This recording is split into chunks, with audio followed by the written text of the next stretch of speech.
प्रणाम करती हूँ अपने गुरु महेश्वर शिव के चरणों में। माता भवानी के चरणों में मेरा प्रणाम है। इस कालखंड के प्रथम शिव शिष्य साहब श्री हरिंद्रानंद जी के चरणों में मेरा प्रणाम है। शिव शिष्य परिवार की शक्ति दीदी नीलम आनंद जी के चरणों में मेरा प्रणाम है। शिव गुरु कारवां के माध्यम से हमसे जुड़ने वाले, हमें देखने वाले आप सभी को मेरा प्रणाम है। मेरे साहब श्री द्वारा रचित पुस्तक आओ चले शिव की ओर के छठे आलेख शिव के विभिन्न स्वरूप के विषय में आगे जानते हैं। सनातन धर्म में सर्वाधिक महत्वपूर्ण और शक्तिशाली देवता भगवान शिव हैं। भगवान शिव की आध्यात्म और धर्म में मान्यताएं काफ़ी प्राचीन हैं। इसकी जड़ें गहरी हैं।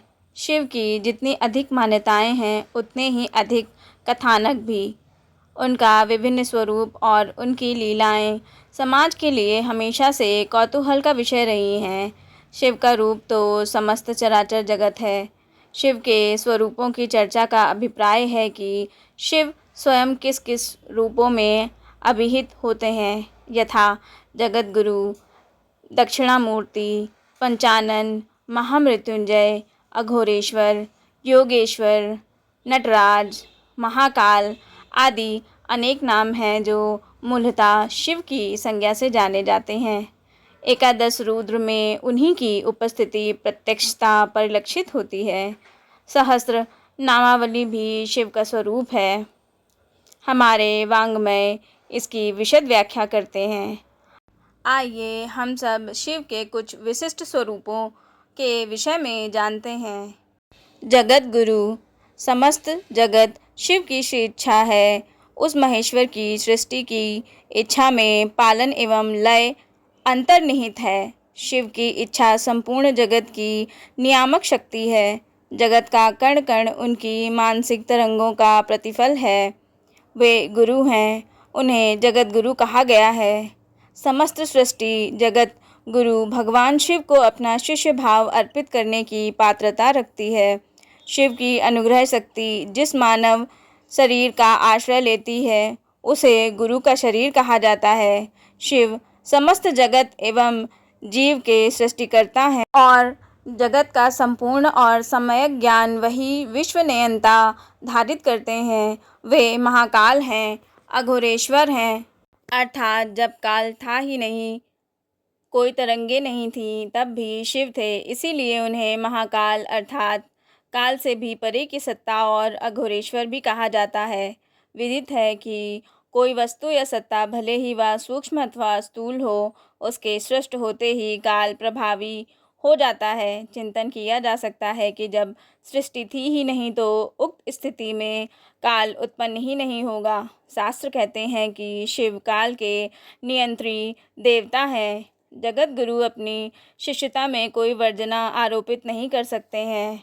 मानव सृष्टि में रुचिगत विभिन्नताएं हैं। शिव ईश्वर गुरु हैं, समस्त विभिन्नताओं के एकमात्र उस्त हैं शिव। विश्व गुरु शिव को जगत का एक एक मनुष्य अपना गुरु बनाने हेतु पूर्ण स्वतंत्र है। उनकी शिष्यता ग्रहण करने के निमित्त किसी की आज्ञा अथवा अनुमति की आवश्यकता नहीं है। मात्र इस दिशा में व्यक्ति के मन को संकल्पित होना है।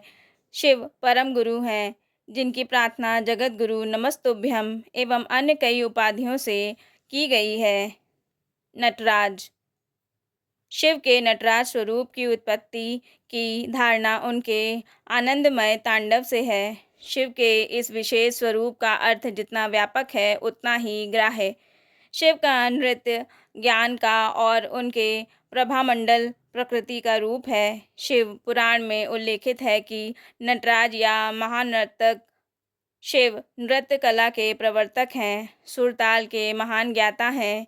शिव संज्ञा ही नटराज के मंगलमय सहस जीवन दर्शन की ओर संकेत करती है। भगवान शिव के अनेक स्वरूपों में उनका नर्तक रूप अति प्रसिद्ध है। दक्षिण भारत में शिव के नटराज या नृत्यराज स्वरूप का प्रचार प्रसार प्रचुरता से हुआ। शिव ने ही नृत्य नाट्य कला का प्रवर्तन किया, ऐसी ऐतिहासिक और पारंपरिक मान्यता है। शिव आदि नट हैं, इसीलिए उन्हें नटराज कहा जाता है। मूलतः नटराज का अर्थ नृत्य करने वालों के सम्राट से है। संपूर्ण ब्रह्मांड इनकी नृत्यशाला है। भगवान शिव जब नटराज की भूमिका में आकर नृत्य करते हैं तब उनके नृत्य झंकार से समस्त ब्रह्मांड मुखर और गतिशील हो जाता है, और जब नृत्य समाप्त होता है तब समस्त चराचर जगत शांत और आनंद में निमग्न हो जाता है। नटराज का नृत्य स्वरूप परमात्मा के सारे कार्यकलापों को प्रतिरूपित करता है। नटराज की भाव भंगिमा सृष्टि, स्थिति, संहार, तिरोभाव और अनुग्रह भाव इन 5 ईश्वरीय क्रियाओं का द्योतक है। नटराज शिव का उद्धृत नृत्य तांडव और पार्वती का कोमल लास्य नृत्य सृष्टि के आवर्तन और प्रवर्तन के द्वंद्व का सम्मिश्रण है। उनके नृत्य में विरोधों का संतुलन और सामंजस्य है।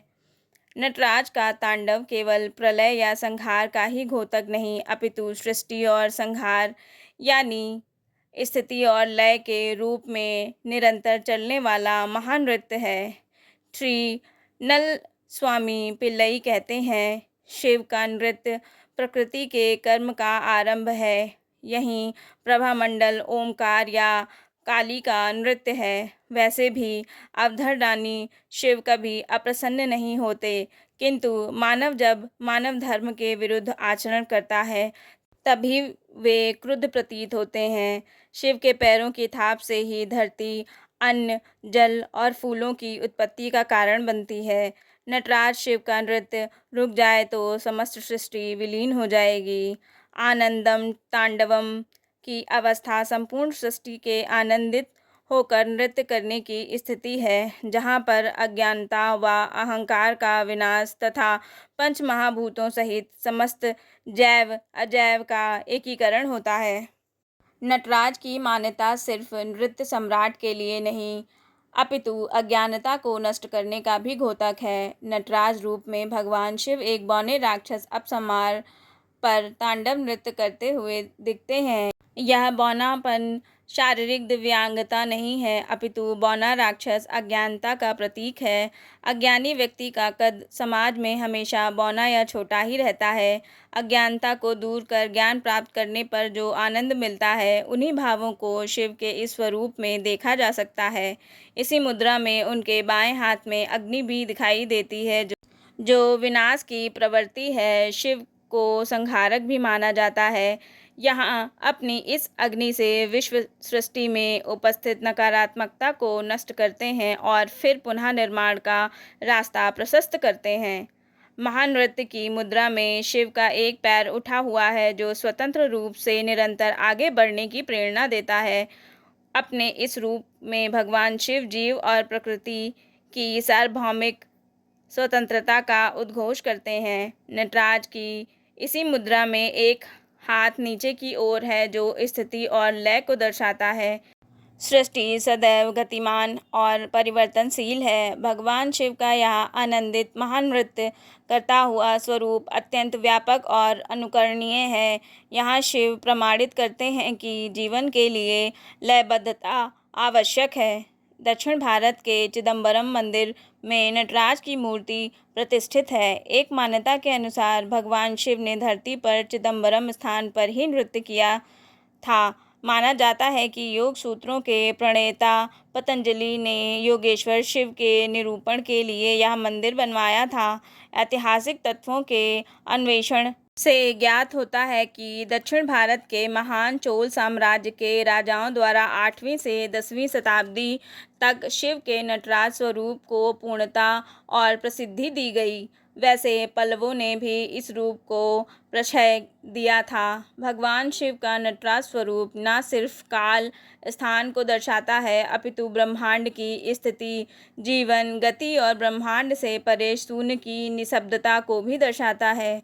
शिव का कोई भी रूप हो, उसमें ब्रह्मांड निहित है। प्रकृति उनका आश्रय है और समस्त संगतियाँ और विसंगतियाँ उनमें ही समाहित हैं। भगवान शिव का नीलकंठ स्वरूप। भगवान शिव द्वारा हलाहल विषपान किए जाने के कारण उन्हें नीलकंठ अथवा नीलग्रीवा कहा गया। हलाहल समुद्र मंथन से उत्पन्न हुआ था। तोडल तंत्र में उल्लेखित है कि महादेव अक्षोभ्य भैरव हैं। समुद्र मंथन से जब विष निकला तो शिव ही एकमात्र अक्षोभ्य बने रहे, अतएव महादेव का एक नाम अक्षोभ्य भी है। स्कंद पुराण में कथा है कि इंद्र की सभा में देवगुरु बृहस्पति के आगमन पर इंद्र द्वारा उनका समुचित सम्मान नहीं हुआ। गुरु बृहस्पति को अपमानित करने से इंद्र तेज विहीन हो गए और उनका राज्य चला गया। राजश्री से विहीन होने पर इंद्र भगवान विष्णु के शरणागत हुए तो भगवान विष्णु ने विलुप्त वैभव की वापसी हेतु क्षीरसागर में मंथन का परामर्श दिया। मंदराचल पर्वत की मथानी और वासुकी नाग की रस्सी बनाकर देवता और दानवों ने सम्मिलित समुद्र मंथन प्रारंभ किया। समुद्र मंथन से अनेक रत्न एवं सामग्रियों के साथ हलाहल तथा अमृत भी निकला। हलाहल से देवता एवं दानव सहित संपूर्ण सृष्टि त्रस्त होने लगी। फलतः सभी की प्रार्थना पर भगवान शिव ने इसका पान किया। समुद्र मंथन से निकले अमृत के लिए धरती के 4 स्थानों पर देवता और दानवों के बीच में युद्ध हुआ था। युद्ध के क्रम में अमृत कलश से धरती के 4 स्थानों पर अमृत की बूंदें गिरी थीं। ये स्थान प्रयाग, उज्जैन, हरिद्वार और नासिक माने जाते हैं। इन स्थानों पर कुंभ स्नान और पर्व मनाने का प्रचलन है, जिन्हें महाकुंभ या अर्धकुंभ कहा जाता है। उज्जैन में शिप्रा नदी में, नासिक के गोदावरी नदी में, प्रयाग में गंगा यमुना के संगम पर और हरिद्वार में गंगा नदी में स्नान किया जाता है। बृहस्पति एवं सूर्य के विभिन्न राशियों के काल विशेष में गमन की गणना पर कुंभ स्नान का समय निर्धारित किया जाता है, जो लगभग 12 अथवा 6 वर्षों में घटित होता है। देवताओं के कवि पुष्पदंत द्वारा शिव के नीलकंठ स्वरूप की स्तुति में कहा गया है। अकांड ब्रह्मांड क्षय चकित देवासुर कृपा विधेयस्यासि गस्ति नयन विषम समहतवतः सा कलमासः कंठे तव न कुरुते क्षीमयो विकारोऽपि सलांघो भुवन भय भंग व्यसनिनः। अर्थात हे त्रिनेत्रधारी भगवान शिव समुद्र मंथन से उत्पन्न कालकूट विष की प्रचंड ज्वाला से असमय ही विश्व ब्रह्मांड के नष्ट होने के भय से आक्रांत देवताओं और असुरों पर दयालु होकर आपके द्वारा हलाहल विषपान करने के कारण आपके कंठ का नील वर्ण हो जाना, आपके द्वारा सृष्टि की संरक्षा करने के महाउपकार के फलस्वरूप आपकी शोभा को क्या द्विगुणित नहीं कर रहा है। वास्तव में जगत को निर्भयता प्रदान करने के मूल स्वभाव वाले महापुरुषों का विकार भी स्तुत्य होता है। अघोरेश्वर महादेव। अघोरेश्वर का अर्थ होता है जो घोर नहीं होता है, अर्थात जिसका मन तरंगों की परिधि से बाहर है। कोई भी चिंतन या विचार मन मस्तिष्क में तरंग पैदा करता है। शिव की सृष्टि की इच्छा से जो तरंगे पैदा हुई, उन्हीं ध्वनियों तरंगों से ओम प्रणव की उत्पत्ति मानी जाती है। स्पष्टता इच्छाएं मानसिक तरंगों का रूप हैं। शिव को अघोरेश्वर की उपाधि से विभूषित किया गया है, अर्थात संसार में कोई अघोर है तो वो शिव हैं। अघोरेश्वर की स्थिति सृष्टि के पूर्व की मानी जाती है और उस समय काल भी नहीं था। कहा जाता है कि शिव गुणहीनम हैं, अर्थात वे बंधन से मुक्त हैं। शिव को अशेष गुणम भी कहा जाता है, यानी जिसके बंधन शेष होते ही नहीं। पुस्तकें शिव को अघोरेश्वर कहती हैं और महाकाल की शक्ति महाकाली को अघोरा शब्द से अलंकृत किया जाता है। अघोर पंथ मूलतः अघोर होने की क्रिया है। यह मन को अघोर करने की क्रिया है। भौतिक जगत के आकर्षण से मन मुक्त हो जाए, यही अघोर होना है। भगवान शिव को अघोर ईश्वर कहा गया है। औघड़ एक परंपरा है जो शिव के रौद्र रूप से जुड़ी है।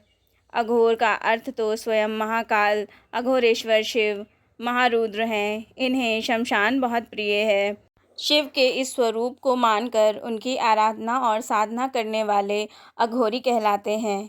अघोरी के लिए अघोरेश्वर मुख्य देव हैं, जिनके मुख से समस्त तंत्रों का सार निकलता रहता है। जो शिव तत्व को अपने अंदर स्थापित कर सदाशिव आनंद से युक्त होकर अपने आप में लीन रहता है, वही अघोरी है। अघोर पंथ भारतीय दर्शन का ही एक पंथ है। शिव को वैदिक काल में रुद्र कहा जाता था। रुद्र का अर्थ होता है रुलाने वाला अथवा रुलाने की शक्ति रखने वाला। रुद्र शब्द का एक और अर्थ ग्रंथों में है, जिसमें कहा गया है कि रुद्र दुखों से मुक्ति देते हैं। रुद्र के बारे में वेदों में उल्लेख है कि वे मृत आत्माओं के सरदार हैं। मृत आत्माओं का निवास शमशान माना जाता है।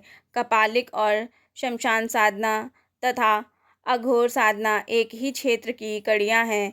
तीनों में समानताएं हैं, किंतु कहीं कहीं हल्का भेद मिलता है।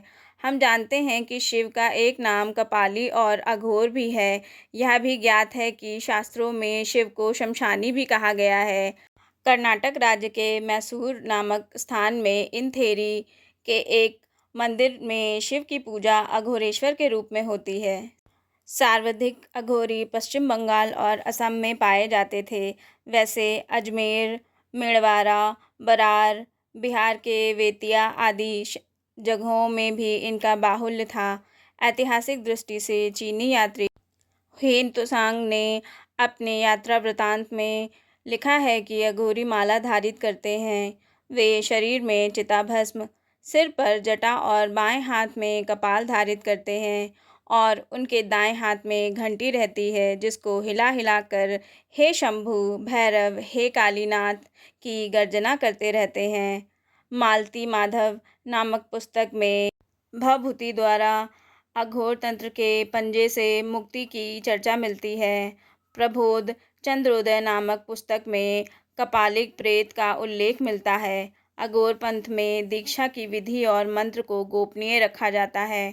प्रथमतः गुरु द्वारा शंख ध्वनि बजाई जाती है, जिसके साथ दूसरे वाद्य यंत्र बजाए जाते हैं और भजन गाए जाते हैं।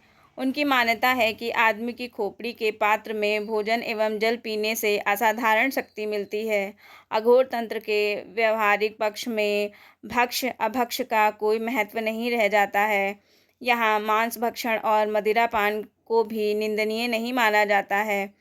कुछ साधुओं के अनुसार शमशान क्रिया के द्वारा भूत, पिशाच, डाकनियों को वश में किया जा सकता है।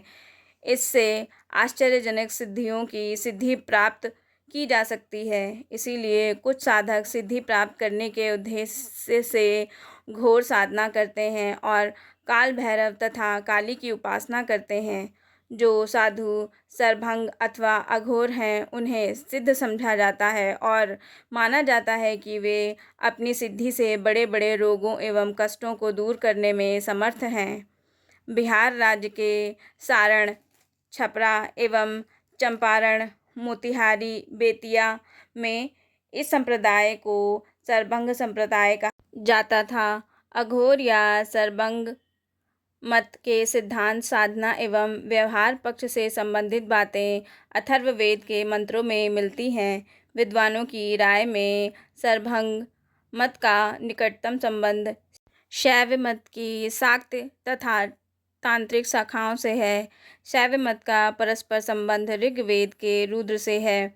श्वेतासतर उपनिषद में रुद्र एक प्रमुख देवता के रूप में प्रतिष्ठित किए गए हैं और उन्हें शिव, पशुपति आदि नामों के अलावा गिरीश, गिरित्र एवं अघोर कहा गया है। सरभंग अथवा अघोर मत के अनुयायी इस उपनिषद मंत्र या ते शिव तनूर घोरा पाप काशिनी अर्थात शिव का शरीर अघोर है का हवाला देते हैं और अघोर मत के इस मंत्र को अघोर शब्द से संबंध जोड़ते हैं। अघोर संप्रदाय के प्रमुख संत थे श्री योगेश्वराचार्य। वे चंपारण, मोतिहारी के निवासी थे।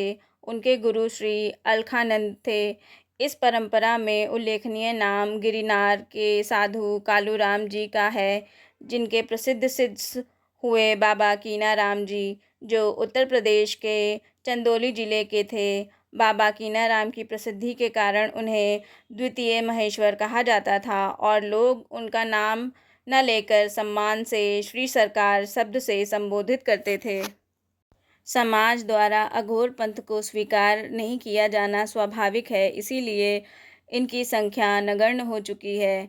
वैसे यदाकदा मात्र वेशभूषाधारी औघड़ मिल जाते हैं।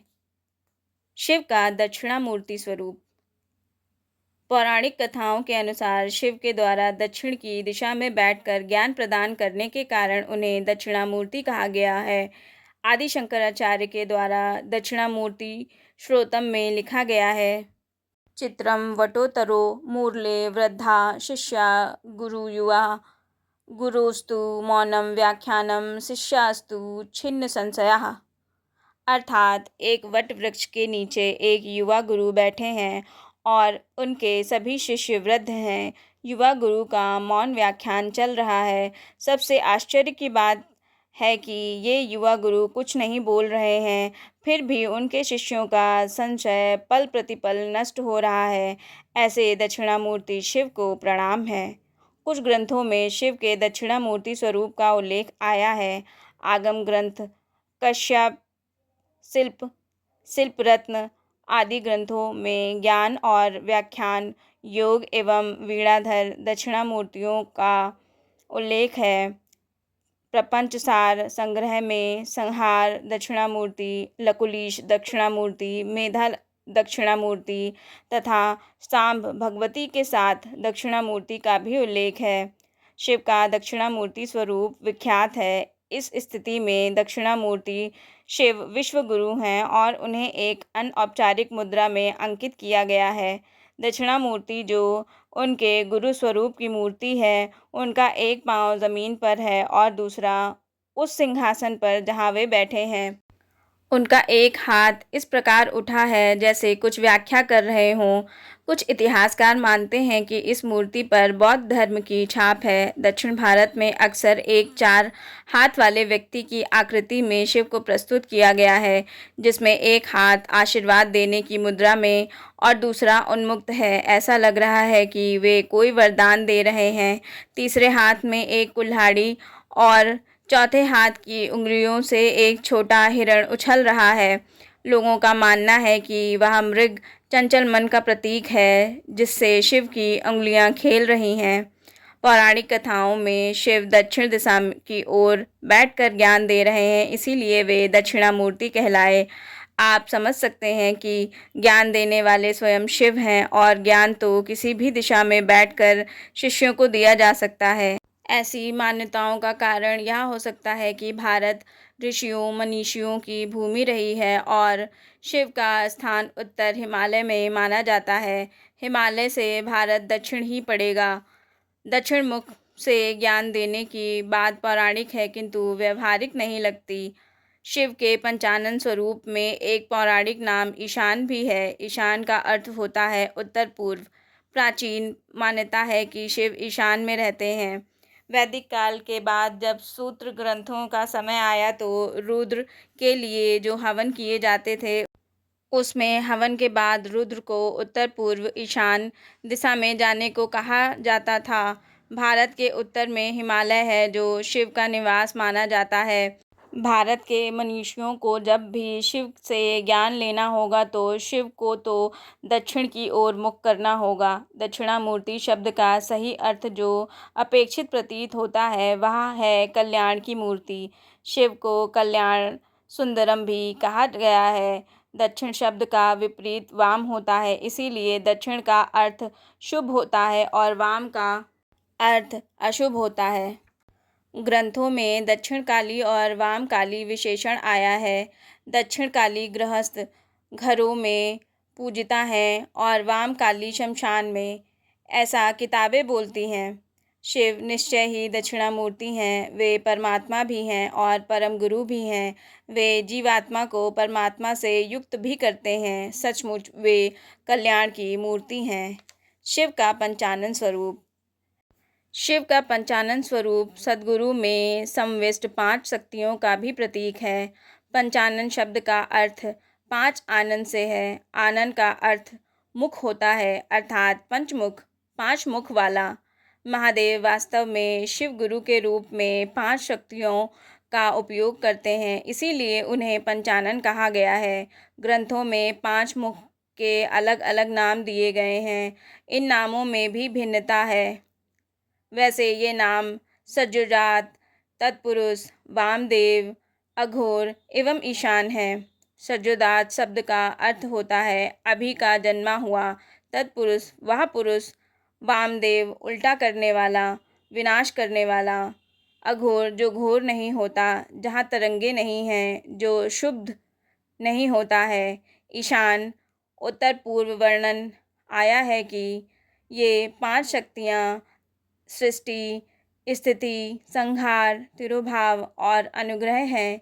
इन 5 शक्तियों को इस प्रकार भी उपाधि युक्त किया जा सकता है: इच्छा, ज्ञान, क्रिया, चित्त अर्थात ज्ञान एवं आनंद। आदि शंकराचार्य ने ठीक ही कहा है, नमस्ते नमस्ते विभो विश्वमूर्ति, नमस्ते नमस्ते चिदानंद मूर्ति।